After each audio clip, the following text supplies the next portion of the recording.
बच्चों की लाइफ में, सारे स्टूडेंट्स की लाइफ में एक स्टैंडर्ड कांस्टेंट इशू है कि यार पढ़ तो लिया, अब लिखें कैसे?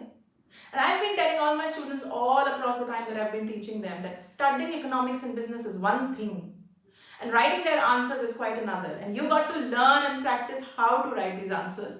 तो आज से शुरुआत करते हैं how to series की, and this is the first video in that series where I'm going to show you how to attempt questions in economics and business, what is the right strategy to do it. तो मेरे साथ last तक बिल्कुल बने रहिए.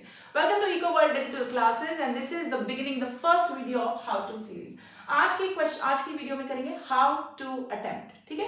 Eco, business +1 +2 दोनों के लिए चेक करें. सो इकोनॉमिक्स एंड बिजनेस के पेपर्स ऐसे डिवाइडेड हैं that you have a cumulative 6 markers, 4-5 markers. Cumulative है, क्यूमुलेटिव मतलब डायरेक्ट नहीं आते अब. So there is, for example अगर मैं बिजनेस में बात करूं, there is a case study question है तो उसके दो हिस्से हैं. इट कुड बी 2+2 और 2+3. Then there are 3 markers, then there are 2 markers जो जनरली पार्ट्स में आते हैं, and of course there are 1 marker. अब हम ये डिस्कस करेंगे वन बाय वन कि इनकी वर्ड लिमिट क्या है और इनको कैसे अटेम्प्ट करना है. देखो, 6 मार्कर्स की word limit is approximately 150 words to 200 in business and approximately 150 words in eco. 4 to 5 markers are around 100 words in business and around 75 to 100 words in eco. 2-3 markers are 50 to 60 words in business and same 60 words, 50 to 60 words in eco. 1 markers in business could have to be 1 line. They could be 1 word or 1 line in business. Across +1 +2, this is how you're supposed to do them. अब question number 1 that I want to address over here is, क्या तुम calculate करने बैठोगे कितने words हैं? Second myth कि teacher word नहीं calculate करती, यार उसको तो पता नहीं, वो कौन सा करेगी, उसके पास कौन सा टाइम है. Let me break both the things for you. पहली बात है, तुम भी कैलकुलेट नहीं करोगे, टीचर भी कैलकुलेट नहीं करेगी. तुम इसलिए कैलकुलेट नहीं करोगे, तुम्हारे पास टाइम नहीं होने वाला, पेपर लिखोगे कैलकुलेट करोगे. लेकिन टीचर का सीन अलग है. टीचर इसलिए नहीं कैलकुलेट करेगी because teacher instinctively knows while looking at a question कि इसकी वर्ड लेंथ अप्रोक्सीमेटली कितनी होगी. When I say 200 words, you don't really have to do a 200 word essay over here, but it has to match. If it's a 6 marker, it will be around 2 pages. Let's take an example. Macro में वही सवाल 6 number का आएगा जो उसके लायक है. So that you can get a question on deflationary gap. Deflationary gap के question में 6 मार्कर में डेफिनेशन, डायग्राम, उसके कॉजेज और उसके इफेक्ट्स लिखे जाएंगे.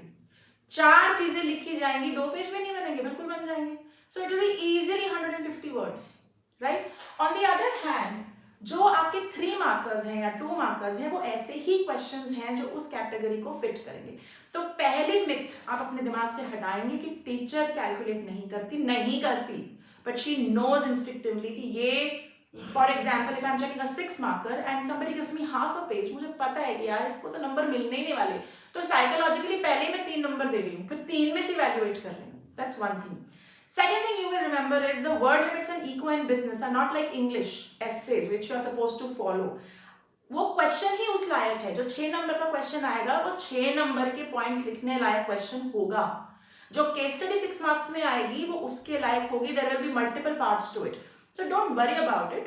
इस चीज को दिमाग में रखना. सेकेंड चीज आपको सीखनी है मार्क्स के हिसाब से लिखना.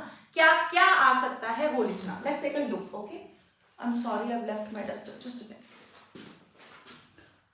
Okay, so let's take an example on how to attempt a 6 marker question in eco. So generally a 6 marker question in eco should have a definition of whatever it is. For example, क्या क्या question आ सकते हैं 6 number में?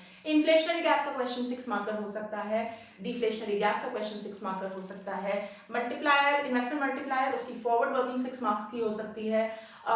You can have a question on inflationary gap समझाओ और measures 6 marks के हो सकते हैं. तो जनरली क्योंकि हम हर क्वेश्चन डिफरेंट है, but take a let's look at it. Definition लिखेंगे. ओके, डायग्राम अगर है तो बनाएंगे, नहीं है तो कोई बात नहीं. जो आपके +1 के बच्चे हैं उनकी तो डेफिनेटली, उनकी क्योंकि डायग्राम होती है माइक्रो में, तो डेफिनेशन, डायग्राम, उनके केस में टेबल भी बनेगा. डेफिनेशन, डायग्राम, टेबल और फिर फाइनली एक्सप्लेन करेंगे कि जो भी वो फिनोमिना है. जो +2 वाले हैं वो डेफिनेशन, डायग्राम, जैसे मैंने इन्फ्लेशनरी और डिफ्लेशनरी गैप में बोला, आप कॉजेज, उसके इफेक्ट्स, ये सब एक्सप्लेन करेंगे। अगर कहीं क्वेश्चन आता है what is inflationary gap, what are its measures, तो इन्फ्लेशनरी गैप को डिफाइन करके 4 पॉइंट्स मेजर के लिख देंगे या 5 पॉइंट लिख देंगे। तो कैलकुलेशन कैसे है, 1 mark for definition, 5 marks for your measures, ऐसे अटेम्प्ट करना है। तो क्लियर कैलकुलेशन रखनी है। तो अगर +1 वाले बच्चे हैं वो 6 मार्कर क्वेश्चंस में definition, table, diagram, explanation, clear, very well labelled diagrams for both the sets. It's very important, +2 +1 के बच्चे याद रखें कि डायग्राम्स अगर वेल लेबल्ड हो तो आधा काम तो आपने वहीं कर लिया। एक गंदी गंदी सी छोटी छोटी डायग्राम, लेबल्स नहीं है, पॉइंटर्स नहीं है, तो नंबर गए। ओके, ये हो गया तुम्हारा 6 मार्कर मोटे मोटे तौर पे, डेफिनेशन, डायग्राम, एक्सप्लेनेशन। जैसे फॉर एग्जांपल जो मल्टीप्लायर का क्वेश्चन है +2 में, उसमें आप इन्वेस्टमेंट मल्टीप्लायर को डिफाइन करेंगे, एक उसका फॉर्मूला है वो लिखेंगे, फिर उसका एक टेबल बनाएंगे और टेबल को समझाएंगे। ठीक है, उस केस में अगर डायग्राम नहीं पूछी तो नहीं बनाएंगे, सिंपल। कई बार सीबीएसई के जो क्वेश्चंस हैं वो स्पेसिफाई करते हैं कि यूज अ टेबल या use a diagram for both +1 and +2, keep an I towards it. अगर बोला ही है कि यूज अ टेबल तो खाली टेबल से समझाएंगे, अगर बोला ही है कि यूज अ डायग्राम तो खाली डायग्राम से समझाएंगे। ओके, आगे clear. Let's go to 4-5 markers. 4-5 markers भी ऐसे ही क्वेश्चंस होते हैं। +1 की पहले बात करते हैं। +1 इको में जो 4-5 मार्कर्स हैं वो जनरली रिलेशनशिप क्वेश्चंस हैं, रिलेशनशिप बिटवीन एपीएमपी, रिलेशनशिप बिटवीन एसीएमसी, या फिर डिफरेंस बिटवीन 2 मार्केट फॉर्म्स। देखो डिफरेंस वाले क्वेश्चंस चाहे +2 वाले सुन रहे हैं चाहे +1 वाले, बहुत सिंपल है। 4 नंबर के हैं तो 4 पॉइंट, 5 नंबर के हैं तो 5 पॉइंट, 6 नंबर के हैं तो 6 पॉइंट। हमेशा टेबल में बनाने हैं और जितने नंबर है उस हिसाब से पॉइंट्स बनाकर लिख देने हैं, दैट्स इजी। अगर +1 वालों की बात करूं, अगर आपको रिलेशनशिप क्वेश्चन आता है 4 या 5 नंबर के लिए, तो आप क्या करेंगे, आप पहले डिफाइन करेंगे, टेबल बनाएंगे, डिफाइन करेंगे। जैसे मान लो एपी एमपी का रिलेशनशिप आया तो एपी और एमपी दोनों को डिफाइन करेंगे, दोनों का फॉर्मूला लिखेंगे, फिर टेबल बनाएंगे, फिर उनका डायग्राम बनाएंगे और फिर उनका रिलेशनशिप लिखेंगे। रिलेशनशिप जैसे एपी बढ़ रहा है, एमपी भी बढ़ रहा है, लेकिन एपी एमपी से ज्यादा है, like that. Please follow my relationship वाले वीडियोस, आपको समझ में आ जाएगा। तो डेफिनेशन, टेबल, डायग्राम, रिलेशनशिप, 4 या 5 नंबर का क्वेश्चन है ये।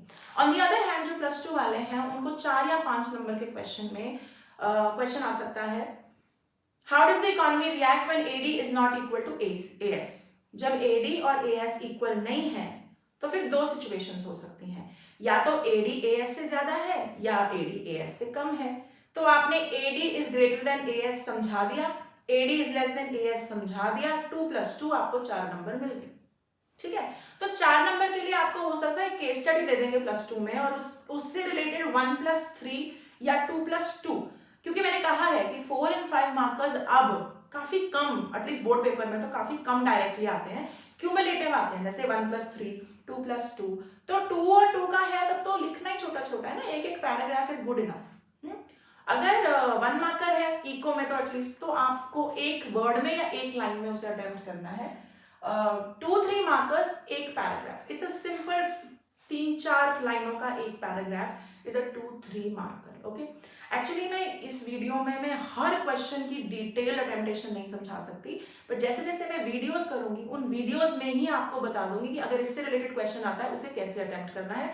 तो उन वीडियोस को जरूर ध्यान से देखना, बिकॉज सिलेबस बहुत वास्ट है +1 +2 दोनों का, so I can't really do all the types of questions here. In this video I'm just giving you a general overview कि इसको कैसे अटेम्प्ट करना है। तो मैंने कहा 2-3 नंबर के जो +1 इको +2 इको 2-3 नंबर के जो हैं वो 3 या 4 मैक्सिमम 5 लाइनें, 1 पैराग्राफ। 4 मार्कर्स जनरली क्यूमुलेटिव आएंगे। +1 वालों को रिलेशनशिप क्वेश्चंस आ सकते हैं, वो ऐसे अटेम्प्ट करो, क्यूमुलेटिव है तो वही पैरा प्लस पैरा अटेम्प्ट कर लो। 6 मार्कर तो है ही गिने चुने, वो डेफिनेटली 150-200 वर्ड्स तक जाएंगे, उसमें डेफिनेशन, टेबल, डायग्राम और एक्सप्लेनेशन होगी। 1 मार्कर सबसे आसान, 1 वर्ड 1 लाइन इन इको, हो सकता है, पॉसिबल है, आपको पूरे नंबर मिलेंगे। ठीक है, अब बात करते हैं बिजनेस की। बिजनेस +1 +2 अगर तो डायरेक्ट क्वेश्चन है, मान लो 6 नंबर का डायरेक्ट क्वेश्चन, पहले +2 की बात करती हूँ। +2 में 3 प्रोसेसेस हैं, there are so in book 1 there are 3 processes, then there is 1 more process in book 2। 3 processes हैं, selection, recruitment, staffing, and there is selection, there is staffing, there is controlling in book 1 and trading procedure in book 2. These could be direct 6 और 5 marker questions. अगर ये direct question आता है, 6 number है तो 6 लिखेंगे, 5 number है तो 5 लिखेंगे, for sure आप उसको इस तरीके से attempt करेंगे. अदरवाइज 6 नंबर का क्वेश्चन केस स्टडीज में क्यूमुलेटिव 3+3 ऐसे आएगा या 2+2+2 आएगा, and you know even in business पर 2-3 मार्कर आपको सिर्फ 60 वर्ड से ज्यादा कुछ नहीं लिखना, उसको हेडिंग दीजिए. The right way of attempting eco and business in CBSE is अच्छी हेडिंग और फिर 3-4 लाइनें, अच्छी हेडिंग 3-4 लाइनें. हमेशा अपने पेपर को खुद चेक करना है, क्या मैं इसको पढ़ के मुझे कुछ समझ में आ रहा है कि क्या लिखा है. अगर तुम्हें को नहीं समझ में आ रहा तो जो टीचर इतने पेपर चेक कर रही है उसे कहाँ समझ में आएगा. Be very neat, make very good headlines and then write 3-4 लाइनें दोनों की लिख के छोड़ दो. ठीक है. अब इसके अलावा जब केस स्टडीज आएंगी +1 में भी +2 में भी, देखो 4 नंबर का डायरेक्ट क्वेश्चन आया, अगर पॉइंट वाला है, जहां तक हो सके बिजनेस स्टडीज पॉइंट में बना के लिखो. 4 नंबर का क्वेश्चन है, 4 पॉइंट बनाओ, अच्छी हेडिंग, पॉइंट्स छोटे छोटे. ठीक है. अब अगर केस स्टडी में ऐसे आता है 2+2 या 3+3, तो वही अपना पैरा बनाया और उसको लिख दिया. अब आओ बिजनेस के 1 मार्कर्स पे. बिजनेस का 1 मार्कर एक वर्ड में क्लोज नहीं करना. बिजनेस का 1 marker at least should have a line, at least should have a line. Even if somebody tells you just put a heading over there, don't, please put a heading and at least write a line around it. I have seen topper papers, बहुत सारे बच्चे मेरे रहे हैं जिनके बहुत अच्छे number आए हैं. ये स्ट्रैटेजी सीबीएसई में काम करती है बिजनेस में. Put a nice heading and then write a line, at least a definition line. ये इको में इतनी जरूरी नहीं है, बट बिजनेस में डेफिनेटली जरूरी है. ठीक है.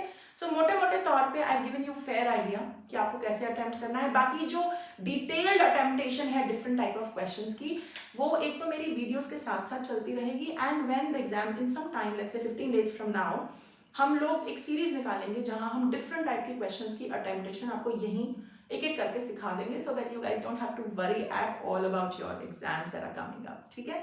I hope this video has helped you, and stay tuned for more how to videos that will be coming up soon. Stay tuned, stay with us, take care. I'll see you soon. Bye bye.